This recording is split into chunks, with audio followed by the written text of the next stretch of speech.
In any kind of serious crisis, the victim becomes the leader. So many refugee crises are going on all over the world. Rohingya crisis have almost been forgotten. It is not a Bangladesh problem. It is an international problem. PNP had a history of successful repatriation for Rohingyas over the years. We all know that the situation is much more complex now. The number is much larger. There's a history of SAARC and your government. We are talking about sports and economy. Sports is the best way to actually build bridges. SAARC was a brainchild of President Zia Rahman, and at that time in the early 80s, he has the vision that we need connectivity in the South Asia region. Foreign Minister in Bangladesh introduced the sports and culture wing for the first time. What do we really mean by this positioning of Bangladesh first? We will have to keep in mind what serves our country best, what serves our people best.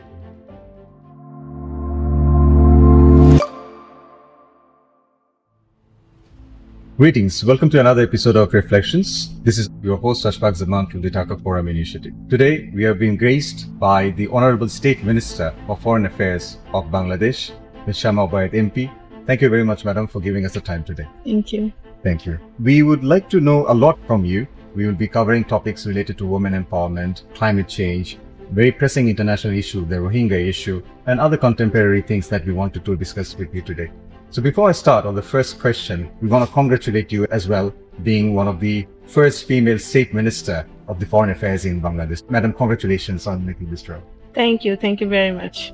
Thank you. So the first question is pertaining to this role itself. We know that decades ago, our former Prime Minister, late Madam Khaleda Zia, made history in Bangladesh, being the first female Prime Minister in the Muslim world. An achievement or a milestone which is yet to be achieved by even Western countries. For example, in the US, we still do not have a female head of the state. But that legacy, that milestone, probably did not proceed in the way we wanted to in terms of female representation across all areas, whether it be politics or industry. You have championed it as one of the rare person in this field, as a politician, as a policymaker, as a businesswoman. So we wanted to hear from you and from your own experience that what are the main challenges and how we can actually mitigate this? Basically, yes, I feel that I'm very fortunate to have this opportunity so that I can work for my country.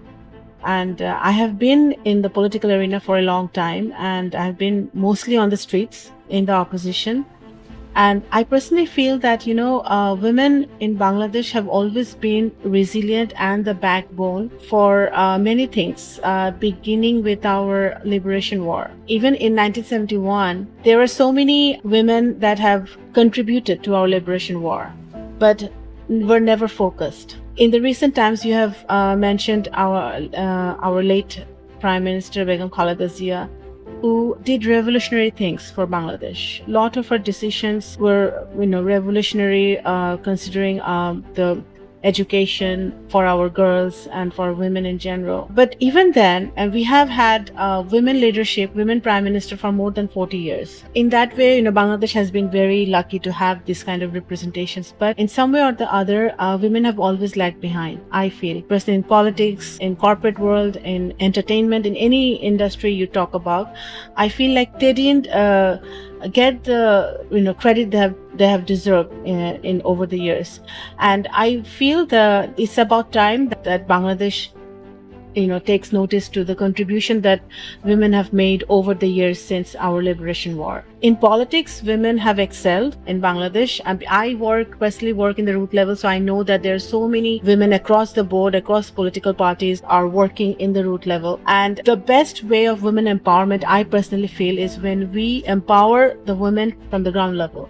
So number one is education. It's the primary element that we need to empower our girls. Our government, Bangladesh Nationalist Party government, we have very strong manifesto, and we have very definite steps that we want to take for empowering the women, and also have a certain amount of percentage of GDP allocated for the education sector, so our young generation, our youth can take advantage of the education and also concentrate on not only conventional education but also not so traditional education like vocational training and other aspects of the education sector. You mentioned about this very valid data that 52% of our population, 53% of our population are actually women. And maybe there was a statistics that the informal labor that they actually put, even the homemakers, it's actually contributing billions of dollars in Exactly. GDP as well. Madam, that brings us to another pertinent question related to that, is about the international aspect of women empowerment attributed by the SDG 5, as you know, that it focuses on women empowerment and gender equality.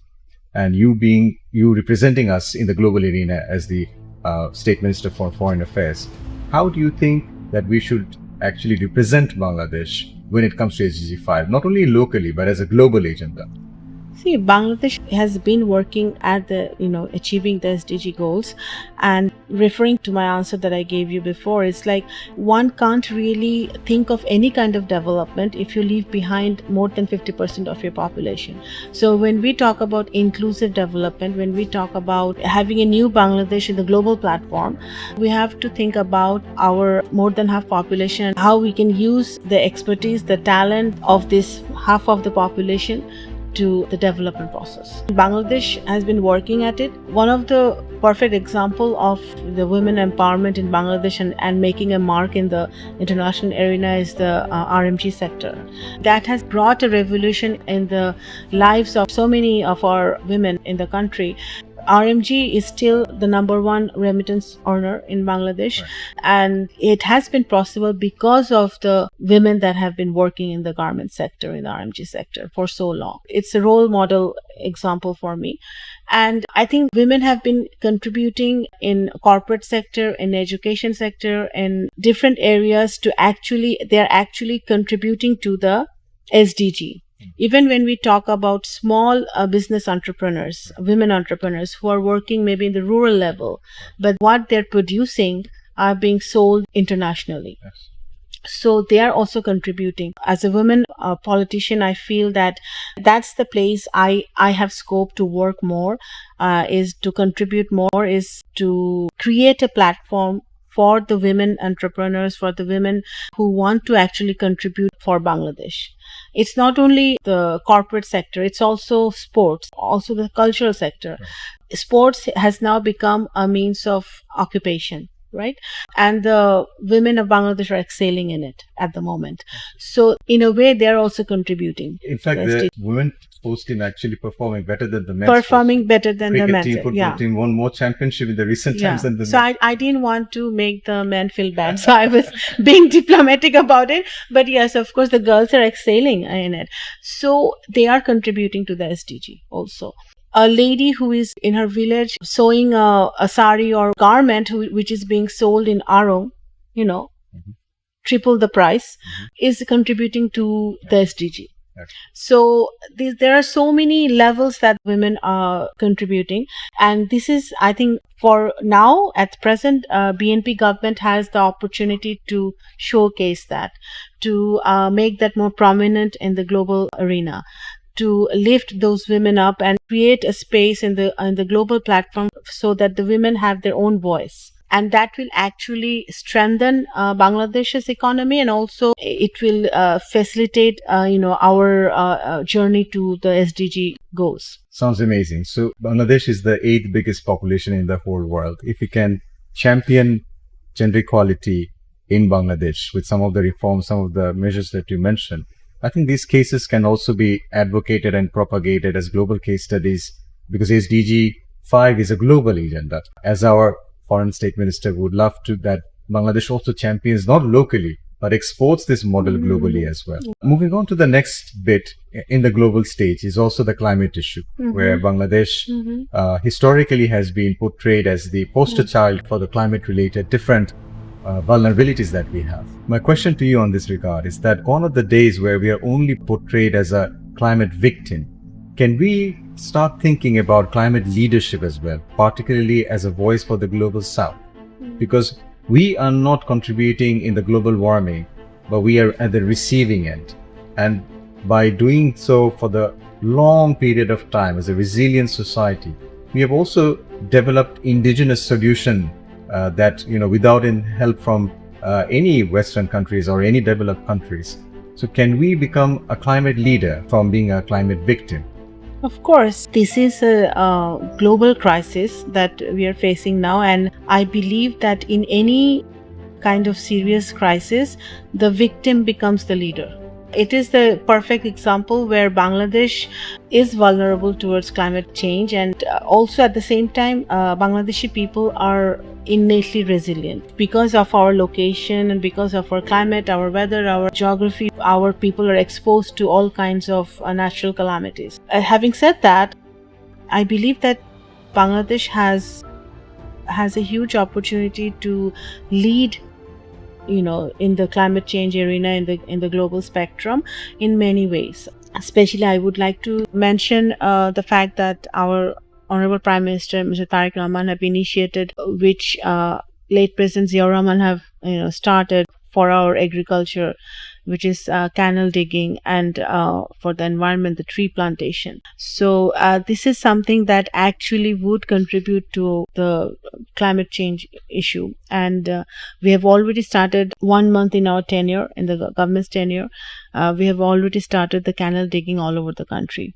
The Prime Minister have started the tree plantation program all over the country in all 64 districts. So these are the initiatives we are taking to combat the situation. Globally, also, I think this is something that internationally our partners, our investors, they also perceive the way Bangladesh government is handling the climate change situation. In this kind of crisis, the first victims of the climate change is women and children. In any country, especially a country like Bangladesh. In that regard also, we have more than 50% of population of women, and the demographics that majority is young and youth. That is also a strength for us to combat this climate change issue. So, of course, Bangladesh government is dedicated to work towards it and have a leadership role in the international arena for that. It's a very ambitious plan of the tree plantation, the number of statistics promised by the government. And if you can probably do that, then probably we will be doing a lot of justice in terms of the carbon emission, in terms of aspired net carbon ratio. Another issue which is basically related to our climate region is our Cox's Bazar region, where we know that there's a Rohingya crisis going on. Of course, climate is not the major concern there, but it's linked with climate because they're living in valleys where trees are being cut. The whole ecosystem is somewhat disturbed. Even the elephant sanctuaries are probably disturbed in that area. But more so is the humanitarian aspect, the Rohingya crisis. We have been speaking about it. We are holding conference about it year in and year out. Just 2 years back, with the interim government, we had the UN Secretary General visiting Bangladesh in the month of Ramadan. And they broke their first fast there, and it was announced that maybe of the next year they will be breaking their fast in their home country, that is Myanmar. But that has not taken place. It seems, particularly given the context of the war, the Iran-US war, a lot of limelight actually has gone to that, and the whole problems, challenges, issues related to the Rohingya, the world's biggest refugee center, is no longer under the spotlight. So, given in this context, what's your plan? Because this is challenging for a country like Bangladesh, both in terms of climate, in terms of our socio-economic structure. What is the government planning, particularly your ministry, in re-establishing this issue? Sure. Rohingya situation is a situation where reality is harsh, but we remain optimistic, to say it bluntly. BNP had a history of successful repatriation for Rohingyas over the years, in President Zia's time and Begum Khaleda Zia's time earlier. But we all know that the situation is much more complex now. The number is much larger, and every day the number is increasing. The situation in the border area is vulnerable. It's because we have to deal with multiple entities in the Myanmar, because you have Arakan army, you have Rakhine, you have new government in place there. So there are multiple stakeholders that we have to deal with now. But it's our position, Bangladesh government's position, is that repatriation is the only solution. But to achieve that, as you rightly put, so many refugee crises are going on all over the world. Rohingya crisis have almost been forgotten. UNSG's visit last year sort of surfaced that is one good thing that I would like to thank UN Secretary General for this again, that it actually floated the Rohingya issue back on the radar.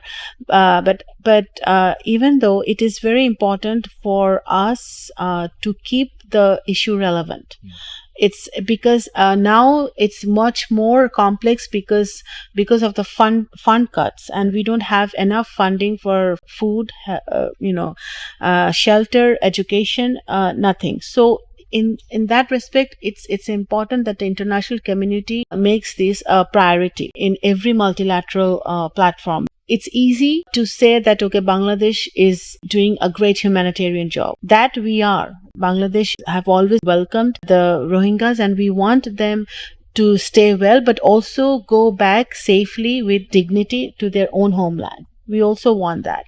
But how to deal with the situation now? So basically, our neighborhood and the stakeholders like China, India, the ASEAN countries need to pay attention more.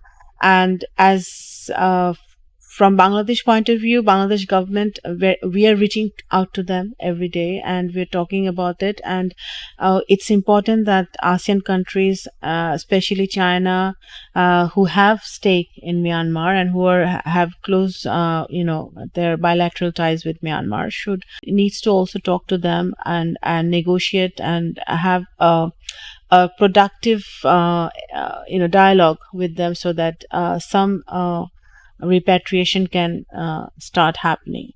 But in the meantime, it's Bangladesh's agenda. Our goal for Rohingya crisis is to keep the matter alive in international platform, in every platform possible. Of course, in United Nations and any other multilateral platform, we need to keep this issue alive. We need to think about the huge demographic, the youth demographic that Rohingya population has now in the camps. Every day, I mean, we are concerned about the crime rate. We're concerned about the drug trafficking, human trafficking that we hear about, but that needs to be addressed jointly. It is not a Bangladesh problem. It is an international problem. So we need to address it that way.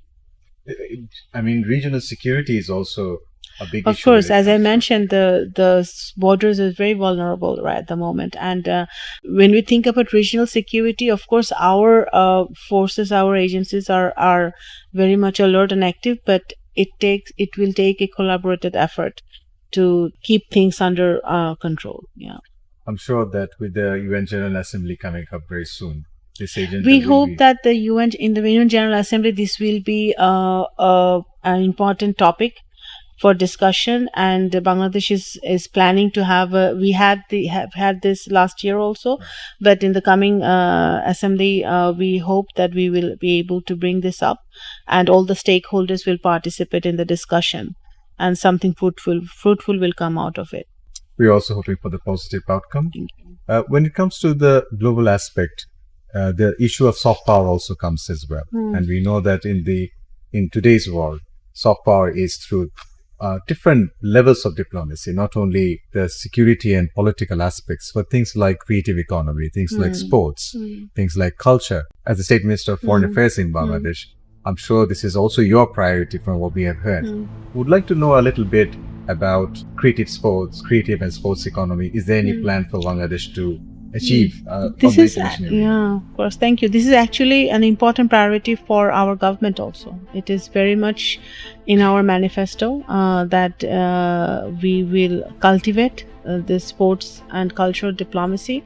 And when we talk about connectivity and when we talk about people to people relations, there is no better way than increasing the diplomacy, the cultural diplomacy, and sports diplomacy. Foreign Ministry in Bangladesh, we have introduced the sports and culture wing for the first time, where the wing will be dedicatedly working towards this goal and how we can promote the cultural and sports diplomacy with different countries. When we talk about trade and investment, we only think about big businesses or big trade and investments going on, but there are a lot of talent in culture. Like we have a lot of painters, we have a lot of musicians, or in the cultural arena, who can actually represent Bangladesh. Congratulations on opening up the new wing. I'm sure this is the stepping stone towards achieving something great and maybe transforming, because this is very new for Bangladesh, you know, and how we want Bangladesh or the brand Bangladesh to be projected in the global arena. This can be a marvelous attempt on that. Moving on to the other question related to SAARC. We know that we want to activate this. There's a history of SAARC and your government. As the founder of SAARC, we know what it meant at that time, the manifestation it had. And over the years, we have not really seen SAARC to be that active. We are talking about sports and economy. Sports is the best way to actually build bridges. We see countries who probably politically not very aligned actually getting together when they're actually playing a sports.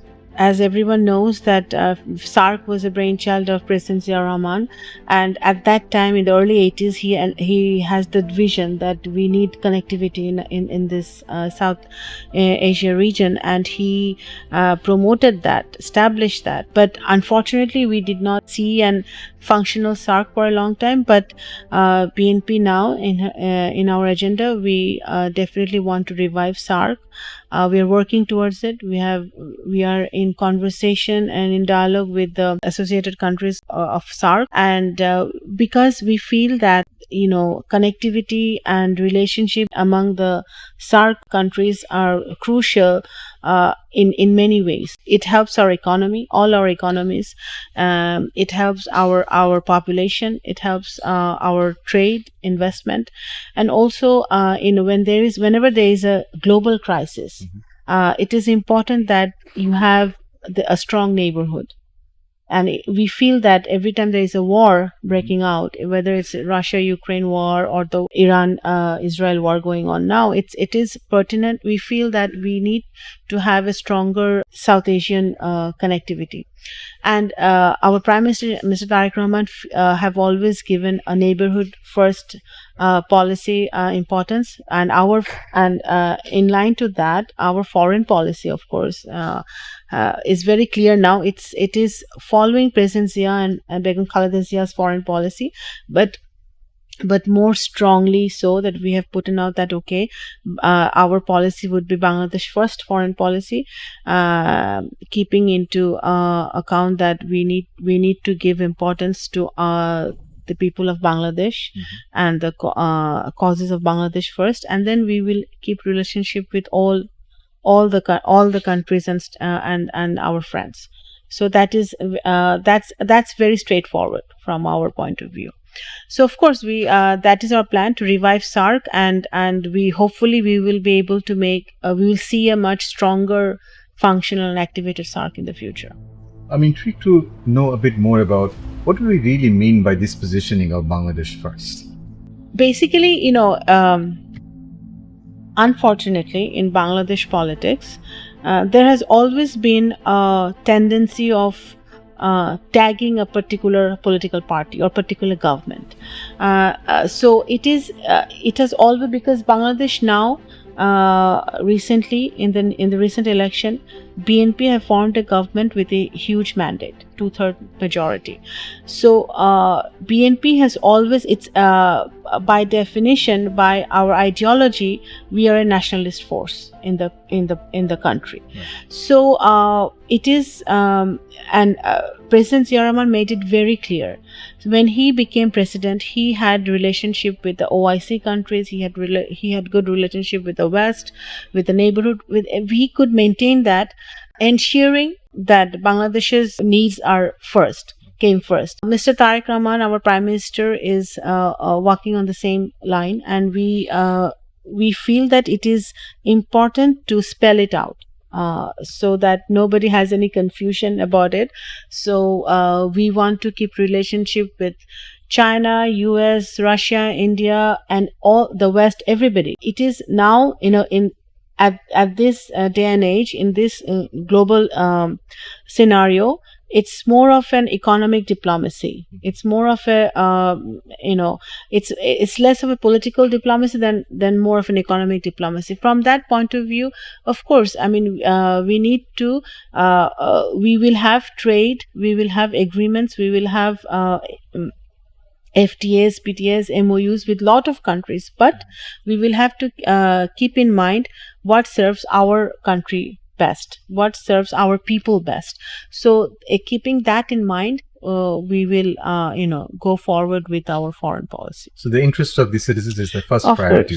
course, always. That brings us to our last topic of discussion. We have already touched base on the creative economy, but what happens to the regular economy? So there has been a lot of talk, particularly the new government's manifesto, focused on the diversification of economy instead of reliance on RMG, which was also championed by your government when they came into the power in the early days. What's MOFA's role in diversification of the economy?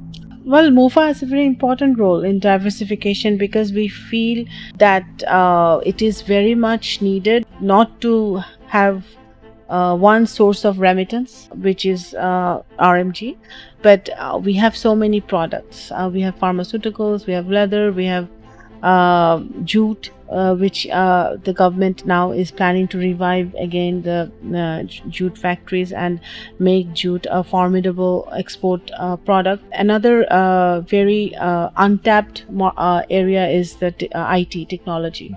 So there are areas that we can venture into, and we are planning to. We have already started working towards it so that we can diversify our domestic economy in every way possible. Also, in this regard, I would like to reiterate the fact that BNP government is really working towards creating more skilled manpower. So we are talking to a lot of our friends in the international arena so that we can have a more modern technology sound vocational training programs.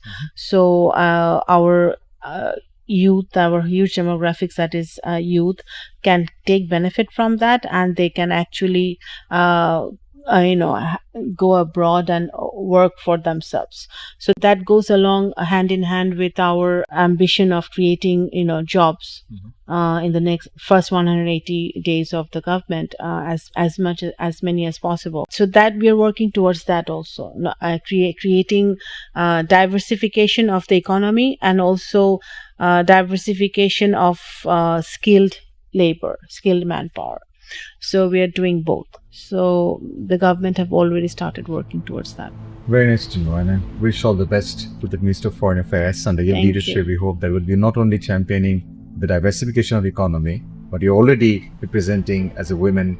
We will be advocating in a global stage for women empowerment, and of course championing the cause of the climate leadership as well from Bangladesh. Thank you and all the best. Thank you.